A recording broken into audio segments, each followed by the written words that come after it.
Thank you so much for all the love and warmth. Thank you for accepting me. I usually begin my talks with a small disclaimer.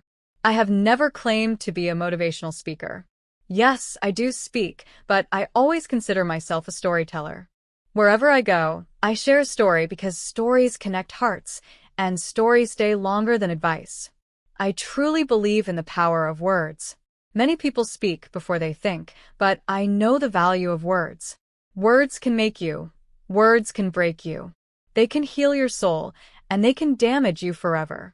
That is why I always try to use positive words in my life. Wherever people see adversity, I see opportunity. Wherever they see weakness, I see strength. They call it disability. I call it differently abled. They see my disability, but I see my ability. Some incidents in life are so powerful that they change your DNA. They break you physically, they deform your body, but they transform your soul. They mold you into a stronger, wiser version of yourself. And the same thing happened to me. I was only 18 years old when I got married. I belonged to a very conservative Baloch family. My father wanted me to get married, and all I said was, "If that makes you happy, I will say yes." But it was never a happy marriage. 2 years later, I met a terrible car accident. My husband fell asleep while driving, and the car fell into a deep ditch. He jumped out and saved himself. I am happy for him. But I stayed inside the car and suffered severe injuries. My right arm was fractured. My wrist, shoulder, collarbone, and ribs were broken. My lungs and liver were badly injured. I could not breathe. I lost control of my bladder. But the most painful injury was my spine. My backbone was completely crushed, and I became paralyzed for the rest of my life. The accident happened in a remote area of Balochistan. There was no hospital, no ambulance, and no first aid. People dragged me out of the car, and during that moment, my spinal cord was completely damaged.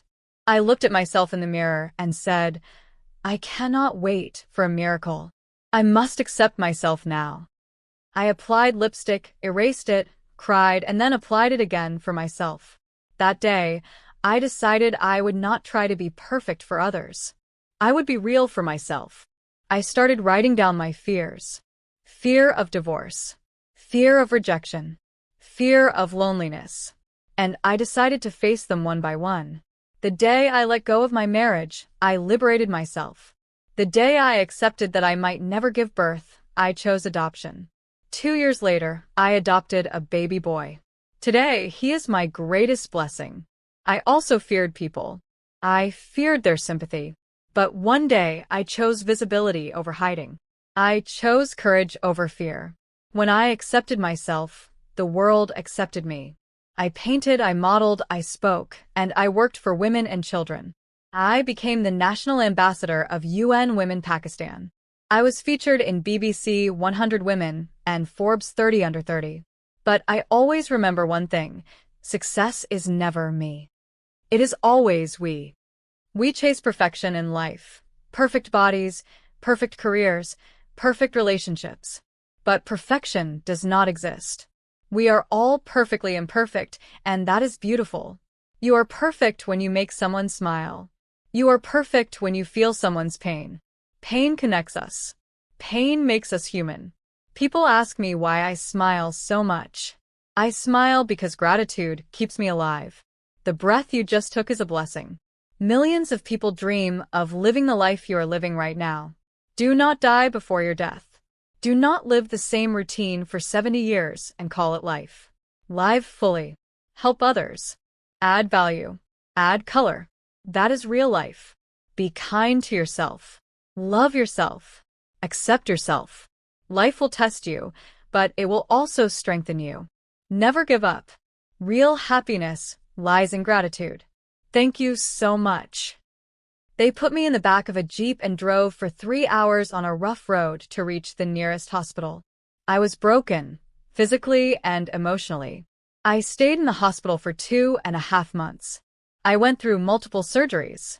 Doctors placed titanium in my arms and my back. That is why people later started calling me the Iron Lady of Pakistan. One day, a doctor came to me and said, "You wanted to be an artist, but you will never be able to paint again." The next day, another doctor told me, "You will never walk again." And the next day, I heard the words that broke me completely. "You will never be able to give birth to a child." That day, I asked my mother, "Why me?" I questioned my existence. What is the point of living if I cannot walk, cannot paint, and cannot become a mother? I felt incomplete. I felt useless. I felt invisible. That was the darkest phase of my life. But my mother held my hand and said something very simple, yet very powerful. She said, "This too shall pass. God has a bigger plan for you." Those words kept me alive. One day, while lying on my hospital bed, I told my brother that I was tired of white walls and white clothes. I wanted colors. I wanted to paint. He brought me colors, and the very first painting I made was on my hospital bed. That painting was not just art. It was therapy. Without speaking a single word, I could express my pain, my fear, and my hope. After being discharged, my struggle did not end. Due to severe infections and pressure wounds, doctors told me to stay in bed. Not for 6 months. Not for 1 year. But for 2 long years. I was confined to one room, looking outside the window, listening to birds, dreaming of freedom. Those 2 years taught me gratitude. I realized how blessed people are, yet they do not realize it. After 2 years and 2.5 months, I sat in a wheelchair for the first time. That day was my rebirth. I knew I would never walk again, but I also knew that I could still live.